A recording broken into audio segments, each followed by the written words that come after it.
Hello friends, how are you.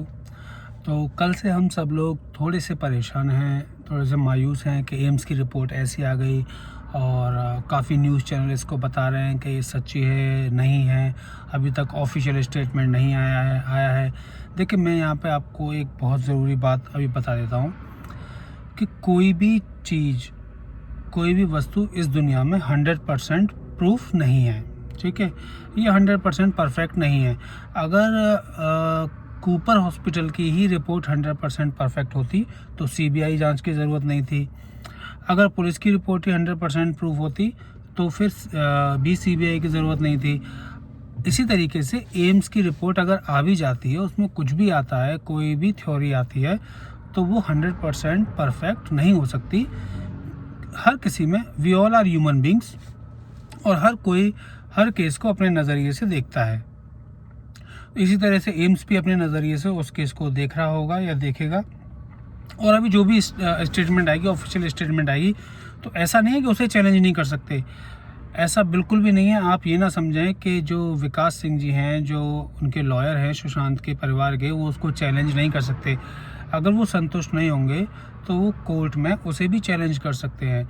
किसी भी चीज़ को चैलेंज किया जा सकता है किसी भी स्टेज पर, क्योंकि ये फ्रीडम ऑफ एक्सप्रेशन है। और बात ये है यहाँ पर दोस्तों, जब कोई चीज़ बहुत ज़्यादा, देखिए, मैंने आपसे कहा कोई भी चीज़ 100% परफेक्ट नहीं होती, पर हम ये देखते हैं कि कौन सी चीज़ बहुत ज़्यादा कन्विंसिंग है, हम उसी को मान लेते हैं। अब मैं आपसे कोई कहूँ कि अगर मैं ये कहूँ ये कोरोना की ये मेडिसिन है और इससे 100% आदमी ठीक हो जाएगा, तो ये नहीं है, ऐसा पॉसिबल ही नहीं है।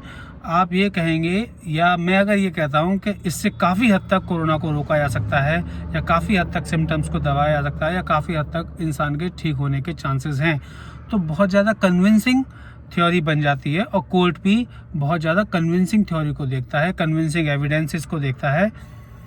तो वही सब चीज़ें यहाँ पे सीबीआई को देखनी है। और जो CFSL, central forensic science lab की है, जब मैं कल उज्ज्वल जी के साथ लाइव आया था तो मैंने बताया था, एक रिपोर्ट होती है सेंट्रल फॉरेंसिक साइंस लैब की, जो कि कंप्लीट रिपोर्ट होती है, जिसमें मेडिको लीगल एस्पेक्ट है वो भी एक पार्ट है उसका।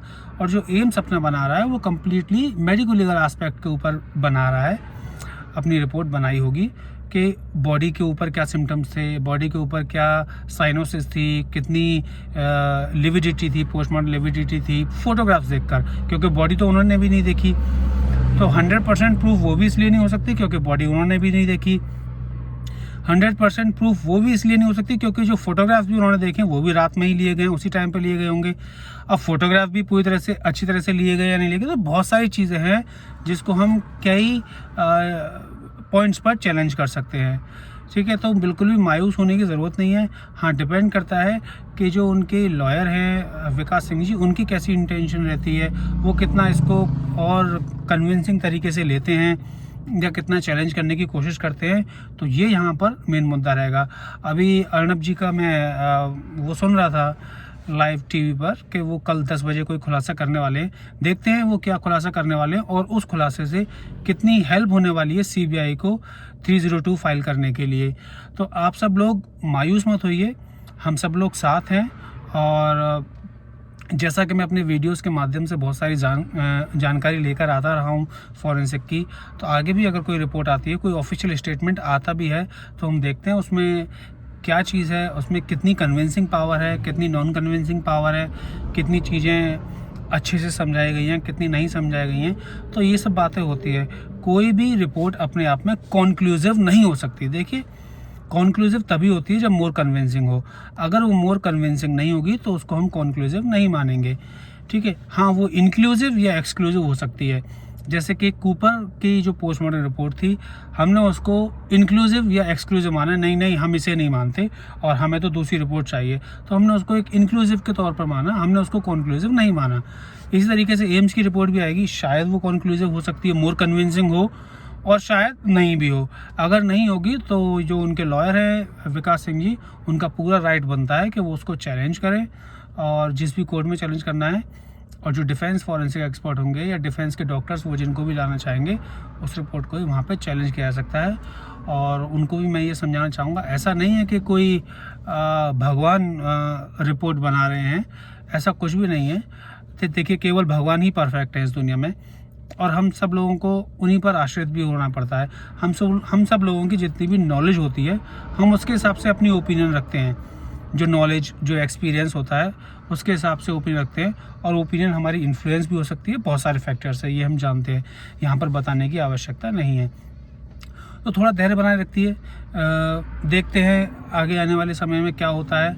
और हो सकता है कि बिल्कुल वाकई में ही कोई सुसाइड की थ्योरी हो जो हमें ना पता हो, या जो मीडिया में इमेजेस आई हैं वो सच ना हो किसी भी तरीके से, तो अभी हमें ना पता हो।